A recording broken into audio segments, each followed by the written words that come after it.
Sanders count. And a high fly ball deep into left center, and she is gone! Francisco Alvarez, a win cheater, a 2-run home run, and the Mets have a 9-7 lead. We came in tonight with doubts, and we leave with the Mets controlling their own destiny. What a performance from this entire roster. Unbelievable. MLB on TBS closer, presented by Vanda Pharmaceuticals. The largest comeback for the Mets this season. The bullpen goes 7 2/3, allows 1 earned run. And Francisco Alvarez, who has a broken pinky on one hand and a sprained thumb on the other, takes 8 fingers and smashes a home run, and suddenly the Mets control their own destiny.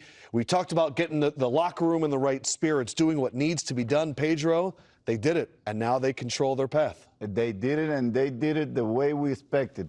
You know, every leader is out there doing what they need to do. Francisco out there. The polar bear.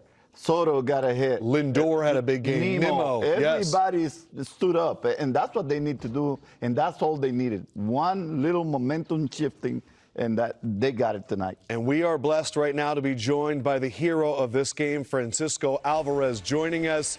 I hear you believe you are the best hitter with 8 fingers. How did it feel hitting that home run, pal? Feeling great, man. Feeling great. I executed my plan, and I was feeling very good.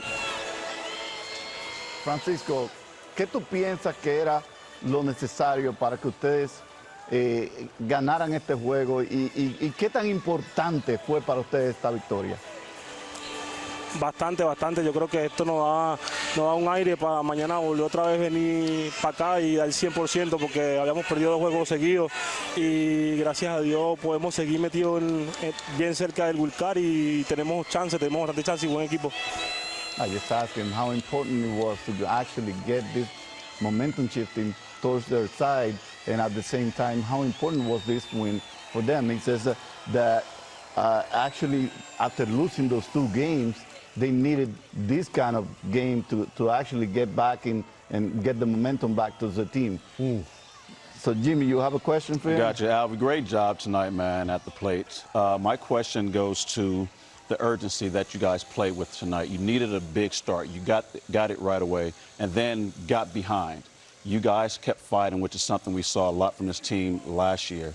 Talk about the resilience that you guys have found tonight and that enabled you guys to come back and get this win. I mean, I feel like a team we do like a great job hitting. Sugar coming in the A, he just was throwing boggling balls in the A and in the night. He just strike boggling balls right in the zone, so that helped a lot too. Francisco, this is Grandy. Congratulations. This offense of the Mets can be one of the best, and you are all heating up at the right time. Talk about how dangerous this lineup can be. Everyone got a hit tonight. You, of course, with a big one. But how big can this offense be down at the stretch? I mean, I feel like we have a great offense. We never give up. We always try to keep going. We always try to take quality at bat, and today we execute our plan and we can win this game. So I think if every day we can do the same thing, I think we're going to be very dangerous for this season. Absolutely. Congratulations, Francisco, on the hit and the win. Thank you, man. Muchísimas gracias, mi Appreciate it. niño, y bendiciones a todos ahí en el clubhouse. Dale, gracias. Oh, man. There's just something about his face, too. He just looks like the perfect catcher, you know? But what you said, everyone getting a hit. You're down 6-1. Your backs are against the wall. You see what's going on around the league. Everyone came through tonight. And sometimes you have to look at the things that are working at this point. The bats are rolling. Yep. It's not just the top of the lineup. Of course, there are superstars in that mix, but everybody 1 through 9 just getting on base, passing the baton to the next person, moving 90 feet, and not giving up, being down 5 in this situation. Yep. Just continue to get it to the big bats. Pete Alonso up with the runners on, a few feet away from a big home run right there. Nimmo with power. You know, just the number of at-bats that everybody can execute and put together. Like Francisco said, executing your plan and going out there and doing it. And that's the game plan. Stay hot with the bats and keep swinging it. 8 RBIs the last 5 games for Nimmo. I mean, we talk about it. We talk about how the big players need to step up. And he's been a big part of that team. He has been. He's come up with big hits after big hit. Even if he's having a down turn of the season, he seems to come up with that at bat. And it's not all about how many you get. It's how many you get that count. And he found a way to get one that counted tonight. And you talking about taking advantage of the situation. The Mets did exactly that. Cade had to come out the game, and we've seen how good he's been, although he gave up a leadoff home run to Francisco. After that, it was just like, okay, he's back on track. He came out the game. You think those bats didn't wake up in the Mets dugout? You know, you go around, you clap all the bats, and they start sounding real loud. That's what that ball started sounding to do off of their bats. So taking advantage of that situation was huge, but the urgency is what I was impressed with. They came out early, got down big, but they never stopped fighting. We were wondering why Cade Horton was pulled after 3 innings. The team came out and said he was taken out as a precaution because his back was tightening up. Pedro, you said in pregame, someone needs to step up. Someone needs to be the leader. Is that what you saw tonight? Yeah, I saw the attitude in the guys, and also I saw more determination in the players from the Mets to actually go get it. I don't want to say desperate, that they were playing desperate, but I think they were very well aware that they needed this game. And somehow they battled their way around and ended up winning this game. I just hope that they continue to play this way and not get what they got last week, where they finally got away from the 8 games losing streak. Right. And then after they won a couple, then they kind of relaxed and didn't go about their business the way they should, especially mentally. I hope that they continue to remain focused and continue to do and did an outstanding job. They were trying to do everything that they could possibly do to win that ball game, and they ended up winning it. You talk about the Mets are like the definition of a streaky team. Lindor is now on an 11-game hit streak. He had his first multi-RBI game this month, and he set the tone, as you have done and Curtis has done many times, a leadoff home run right away. But every at-bat, he was adding an RBI, his first 3 at-bats. You know what? I think the big thing after getting the leadoff homer, you think, okay, this is going to be it. And then next thing you know, you're down 5.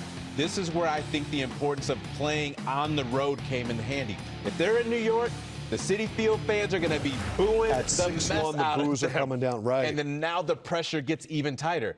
Now you're in Wrigley. The Wrigley fans are focused on the Cubs. They don't care And they about just the Mets. clinched. Yeah, They and just they clinched the clinch. spot. And also, Like, the they're- Cubs are in a they're good with that. 4-game losing streak as well, so they start getting tight.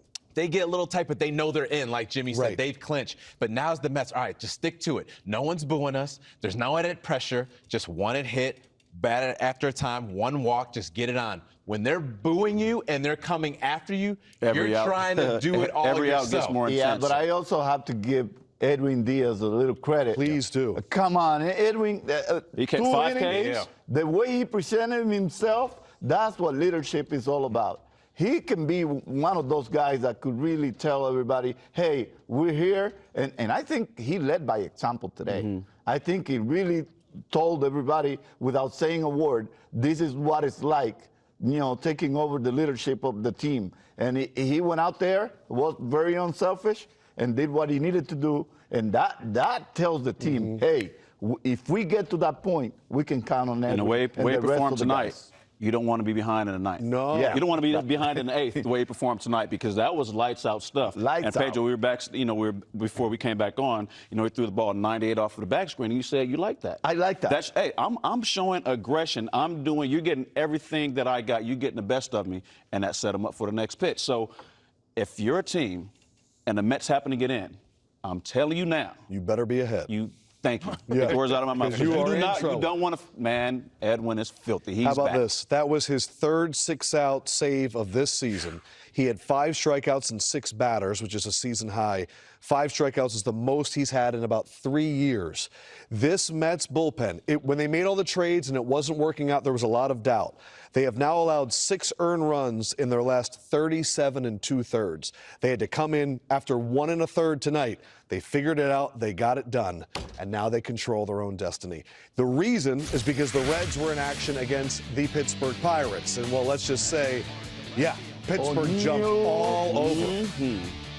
These are those games when you go in there, yeah, we just took over a playoff spot. Now we got the last place Pirates. Easy. No. These are teams you don't want to face right now because they got nothing to lose. And a lot to gain. Yes. So the Pittsburgh Pirates, they go up 4-2. The Reds trying to make a run here at the end, unable to do so. And now the Mets control their own destiny. And again, Skeens is on the bump tomorrow. Dodgers, Arizona, one of those teams fighting for that last spot. Dodgers, hey, they could make a run as well. But look, big time shot right here. Dodgers up 1-0. Here's what's interesting about the Cubs. Remember, San Diego holds the tiebreaker over them. San Diego up right now 6-0 over the Brewers. The Dodgers, though, firmly in that 3 spot in the NL. And look who's on the bump. Look who's on the mound. Oh, Mr. Showman, Shohei Ohtani, and looking sharp, too. All right, here is where we stand in the NL postseason picture right now. The Cubs, they're where they are. They just lost tonight. That's 5 games in a row that they've lost, but they are still firmly in that 4 spot. San Diego now 2 games back. It could be 1.5 games, depending on their game. And then we know the Mets have a 1-game lead over Cincinnati. Is that win tonight, is that enough, Pedro, to make you feel confident in the Mets, or is this going to be pins and needles for the next week? No, I need them to play the kind of game that they played today, except I would love to see a little better defense. I would love to see a little better defense. Errors have been just an absolute staple of the Mets this